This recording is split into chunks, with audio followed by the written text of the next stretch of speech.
Assalamualaikum warahmatullahi wabarakatuh.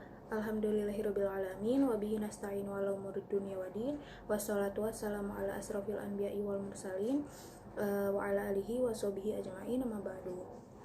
Pertama-tama saya panjatkan puji dan syukur kehadirat Allah Subhanahu wa taala yang dimana telah memberikan kesempatan kepada saya untuk mengerjakan tugas pengembangan kurikulum. Yang terhormat kepada Ibu Helna Nelis MPD selaku dosen pengampu mata kuliah pengembangan kurikulum dan teman-teman yang saya banggakan.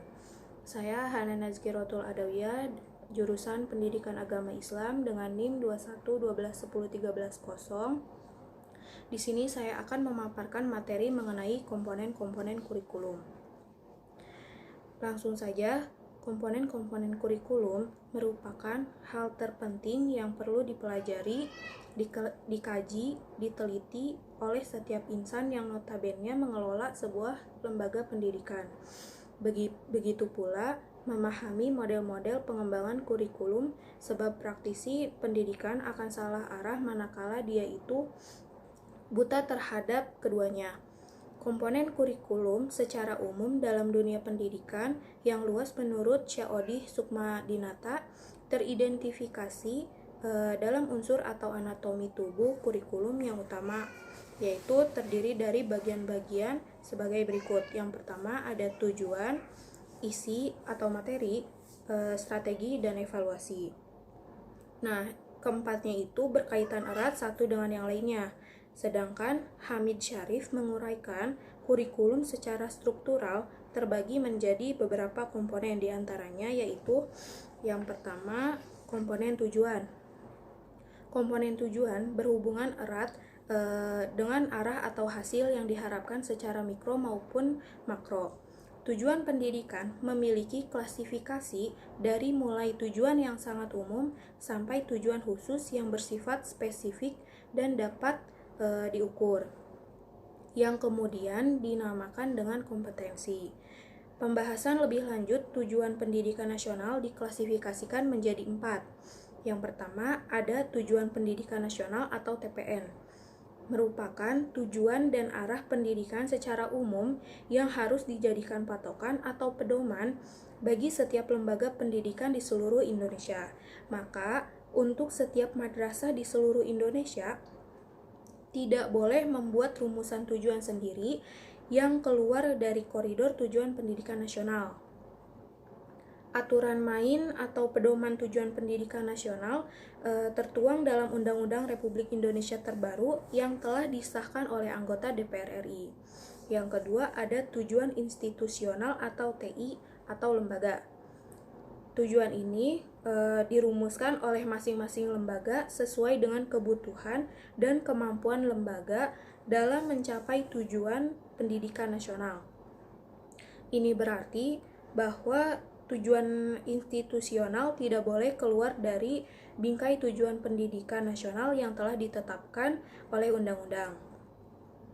Tujuan institusional biasanya juga melihat dari jenjang masing-masing lembaga atau sesuai dengan tingkat usia siswa, sehingga setiap jenjang harus memiliki keterkaitan satu sama lain, yang mana jenjang yang paling dasar mendukung tujuan institusional secara umum jenjang yang lebih tinggi. Yang ketiga ada tujuan kurikuler atau TK. Tujuan ini harus dicapai oleh setiap bidang studi atau mata pelajaran, merupakan bagian dari salah satu cakupan tujuan lembaga. Tujuan kurikuler ini merupakan salah satu usaha untuk mewujudkan tujuan institusional. Dengan demikian, setiap tujuan kurikuler harus dapat mendukung dan diarahkan untuk mencapai tujuan institusional. Yang terakhir ada tujuan instruksional atau tujuan pembelajaran atau TP. Tujuan instruksional merupakan bagian dari tujuan kurikuler. Tujuan pembelajaran adalah tujuan yang harus dicapai oleh guru dalam satu kali tatap muka atau satu kali pertemuan. dalam setiap sesi pertemuan merupakan salah satu upaya untuk mencapai tujuan kurikuler. Dapat disimpulkan nih bahwa dalam setiap pertemuan harus memiliki tujuan tertentu yang ingin dicapai. Komponen yang selanjutnya atau yang kedua adalah komponen isi atau materi. Komponen isi adalah komponen yang didesain untuk mencapai komponen tujuan. Yang dimaksud komponen isi atau materi adalah bahan-bahan kajian yang terdiri dari ilmu pengetahuan, nilai, pengalaman, dan keterampilan yang dikembangkan ke dalam proses pembelajaran guna mencapai komponen tujuan. Komponen isi atau materi harus dikembangkan untuk mencapai komponen tujuan. Oleh karena itu, komponen tujuan dengan komponen materi atau dengan komponen-komponen yang lainnya haruslah dilihat dari sudut hubungan yang fungsional. Pada hakikatnya, materi kurikulum adalah isi kurikulum. Materi kurikulum mengandung aspek-aspek tertentu sesuai dengan tujuan kurikulum yang meliputi: pertama, ada teori. Teori adalah seperangkat konstruk atau konsep, definisi, dan preposisi yang saling berhubungan. Yang kedua, ada konsep. Konsep ialah suatu abstraksi yang dibentuk oleh generalisasi dan kekhususan-kekhususan. Konsep adalah definisi singkat dari sekelompok fakta atau gejala. Yang ketiga, ada generalisasi. Generalisasi adalah kesimpulan umum berdasarkan hal-hal yang khusus, bersumber dari analisis, pendapat, atau pembuktian dalam penelitian. Yang keempat, ada prinsip. Prinsip adalah ide utama, pola skema yang ada dalam materi yang mengembangkan hubungan antara beberapa konsep. Yang kelima, ada prosedur. Prosedur adalah suatu seri langkah-langkah yang berurutan dalam materi pelajaran yang harus dilaksanakan oleh siswa. Yang keenam, ada fakta. Fakta adalah sejumlah informasi khusus dalam materi yang dianggap penting, terdiri dari terminologi, orang atau tempat, dan kejadian. Yang ketujuh, ada istilah. Istilah adalah kata-kata perbendaharaan yang baru yang khusus dikenalkan dalam materi. Yang kedelapan, ada contoh atau ilustrasi. Ini adalah suatu hal atau tindakan atau proses yang bertujuan untuk memperjelas suatu urusan. Yang kesembilan, ada definisi. Definisi adalah penjelasan tentang makna atau pengertian tentang suatu hal atau suatu kata dalam garis besarnya. Yang terakhir, ada preposisi. Preposisi adalah cara yang digunakan untuk menyampaikan materi pelajaran dalam upaya mencapai tujuan kurikulum. Komponen yang ketiga, ada komponen strategi. Komponen strategi dan metode merupakan komponen yang memiliki peran yang sangat penting, dikarenakan berhubungan dengan implementasi kurikulum. Strategi pembelajaran merupakan pola dan urutan umum perbuatan guru dan siswa dalam mewujudkan kegiatan belajar mengajar untuk mencapai tujuan yang telah ditentukan. Dengan kata lain, strategi memiliki dua hal yang penting, yaitu rencana yang diwujudkan dalam bentuk kegiatan dan strategi disusun untuk mencapai tujuan tertentu. Sedangkan metode adalah upaya untuk mengimplementasikan rencana yang sudah disusun dalam kegiatan belajar nyata agar tujuan yang telah disusun tercapai secara optimal. Strategi menuju pada pendekatan, metode, serta peralatan mengajar yang digunakan dalam pengajaran.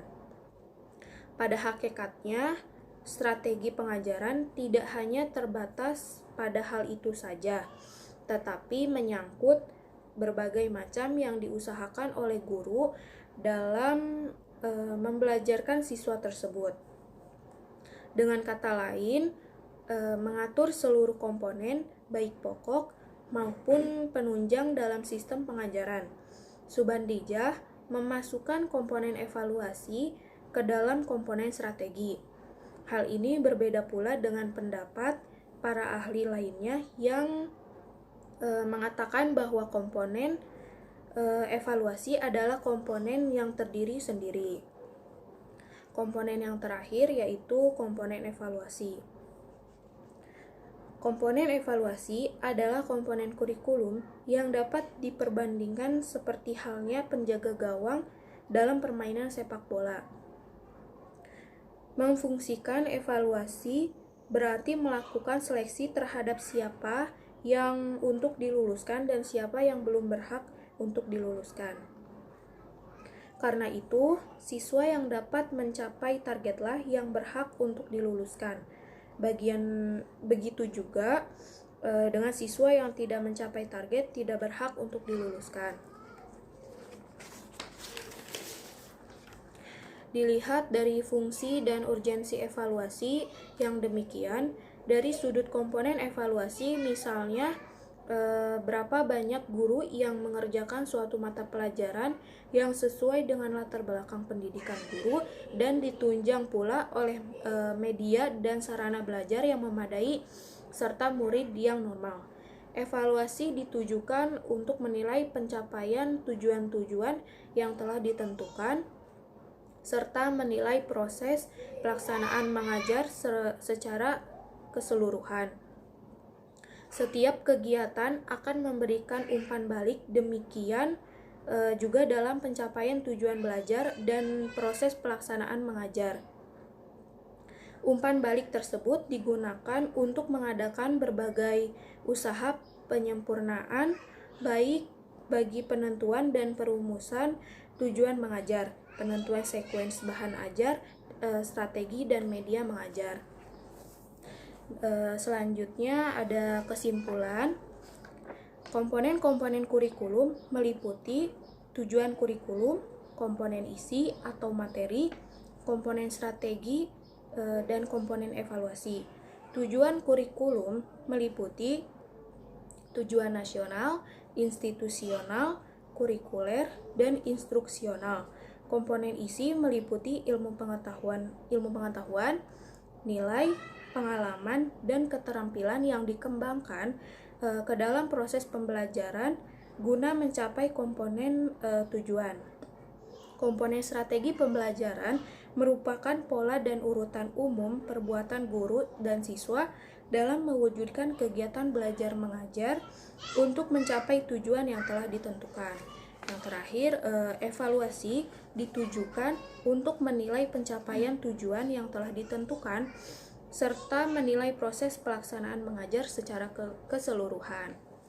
Baik, mungkin hanya itu yang dapat saya sampaikan. Mohon maaf bila ada kekurangan dan kesalahan. Wabillahi taufiq wal hidayah. Wassalamualaikum warahmatullahi wabarakatuh.